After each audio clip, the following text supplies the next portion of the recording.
নমস্কার বন্ধুরা, ডলি রন্ধনশালা সবাইকে স্বাগত। আর আজকে তোমাদের সাথে শেয়ার করব দারুণ একটা পনিরের রেসিপি। বন্ধুরা, আমরা কিন্তু নামি দামি অনেক রেস্টুরেন্ট থেকে আমরা পনিরের অনেক রকম রেসিপি কিনে খাই। একবার হলো এই রেসিপিটা তোমরা বানিয়ে খেয়ে দেখো। এইভাবে পনির বানালে বাড়ির ছোট থেকে বড় কিন্তু খাওয়ার সময় সবাই আঙুল চাটতেই থাকবে। তাহলে আজকে রেসিপিটা দেখে নেওয়া যাক। এখানে আমি 400 গ্রাম পরিমাণ পনির নিয়েছি। এটা আমি নর্মাল পনির নিয়েছি। আর পনিরটাকে আমি এভাবে নিজের পছন্দ মতো সাইজ করে আমি পনিরটাকে কেটে নেব। এখানে আমি পনিরটা চৌকো চৌকো করে কেটে নিচ্ছি। তোমরা তোমাদের নিজেদের মতন করে সাইজ বা শেপ দিয়ে কেটে নিতে পারো।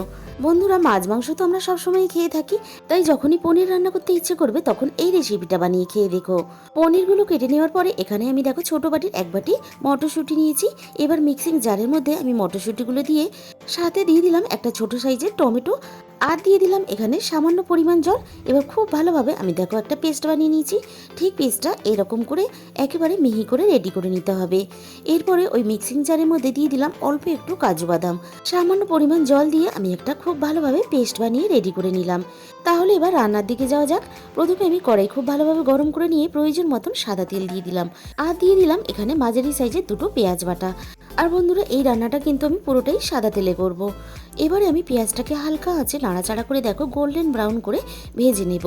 পেঁয়াজটা কিন্তু একেবারেই আমি লালচে করে ভাজবো না। পরিমাণ মতো আদা ও রসুন বাটা দিয়ে দিলাম। এখানে কিন্তু আদার থেকে রসুনের পরিমাণটা একটু বেশি ব্যবহার করতে হবে। পেঁয়াজের সাথে আদা ও রসুনটা ভেজে নেওয়ার পরে আমি এখানে দিয়ে দিলাম বেটে নেওয়া মটরশুঁটি ও টমেটো। এরপরে সামান্য পরিমাণ দিয়ে দিলাম জল, আর সাথে দিয়ে দিলাম স্বাদ মতো লবণ। আর এই সময় কিন্তু গ্যাসের আঁচটা একেবারে লোতে দিয়ে রাখতে হবে, তা না হলে তলা থেকে লেগে যাবে। এবারে আমি সবকিছুর সাথে মটরশুঁটিটা খুব ভালোভাবে কষিয়ে নেব। মটরশুঁটির কাঁচা গন্ধটা যতক্ষণ না চলে যায়। মটরশুঁটিটা কষাতে কষাতে কিন্তু এইভাবে মটরশুঁটির গ্রেভির কালারটাও এইভাবে চেঞ্জ হয়ে যাবে। সব কিছু খুব সুন্দর করে কষিয়ে নেওয়ার পরে এখানে দিয়ে দিলাম 1 চামচ পরিমাণ হলুদ গুঁড়ো, আর দিয়ে দিলাম 1 চামচের বেশি ঝাল লঙ্কার গুঁড়ো, আর এখানে দিয়ে দিলাম 1 চামচ ভর্তি করে ধনে গুঁড়ো, আর দিয়ে দিলাম 1/2 চামচের মতো কালারের জন্য কাশ্মীরি লঙ্কার গুঁড়ো, আর সামান্য পরিমাণ জল দিয়ে মশলাটা সবকিছুর সাথে খুব ভালোভাবে আমি একটু হাতে সময় নিয়ে কষিয়ে নেব। এই সময় কিন্তু গ্যাসের ফ্লেমটা অবশ্যই লোতে রাখবে, না হলে তলা থেকে পড়ে যাবে। আর এই রান্নাতে একটু ঝালের পরিমাণ বেশি দিলে তবেই কিন্তু খেতে ভালো লাগবে।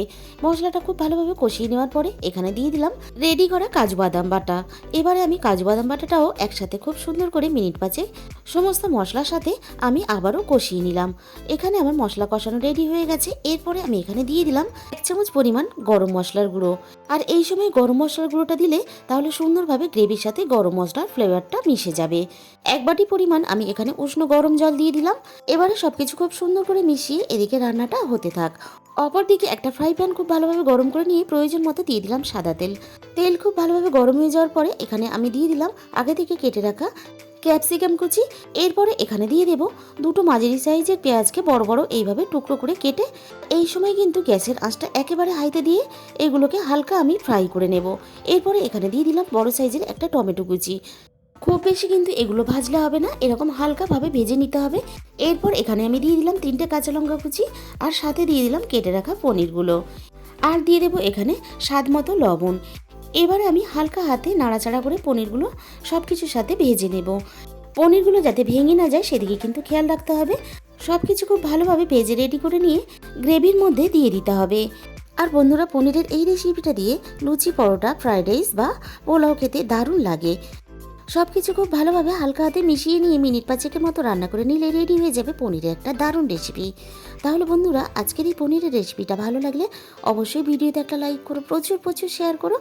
আর যে সমস্ত নতুন বন্ধুরা এখনও পর্যন্ত আমার চ্যানেলটাকে সাবস্ক্রাইব করোনি, অবশ্যই আমার চ্যানেলটাকে সাবস্ক্রাইব করে নিও এরকম নতুন নতুন অনেক রেসিপি পেতে। আর তোমাদের মূল্যবান সময় দিয়ে আমার এই রেসিপিটা দেখার জন্য তোমাদের সবাইকে অসংখ্য ধন্যবাদ।